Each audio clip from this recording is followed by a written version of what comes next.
সমুদ্রপৃষ্ঠ থেকে প্রায় 11,500 ফুট উঁচুতে দাঁড়িয়ে চারিদিকের কাঞ্চনজঙ্ঘার এই রূপ, আর সাথে যদি থাকে এক বাটি ধোঁয়া ওঠা গরম ম্যাগি, জীবনে আর কি চাই বলুন। হ্যাঁ, আমি এখন আছি সিকিমের বিখ্যাত থাম্বি ভিউ পয়েন্টে। সিল্ক রুটের এই আঁকাবাঁকা রাস্তা আর জিগজ্যাগ রোডের সৌন্দর্য এখান থেকে জাস্ট অসাধারণ দেখায়।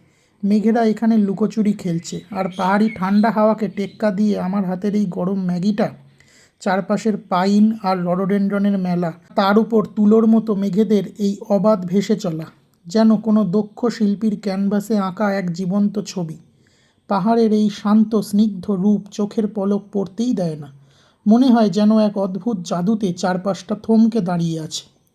প্রকৃতি যখন এত উদার, তখন মোবাইল স্ক্রিন ছেড়ে শুধু এই সৌন্দর্যে হারিয়ে যেতে ইচ্ছা করে। পাহাড়ে এসে ম্যাগি না খেলে তো ট্রিপটাই অসম্পূর্ণ থেকে যায়, তাই না? আপনিও যদি এই মেঘে আর পাহাড়ের জুড়ি উপভোগ করতে চান, তবে চলে আসুন থাম্বি ভিউ পয়েন্টে। দেখা হচ্ছে পরের ব্লগে। টাটা।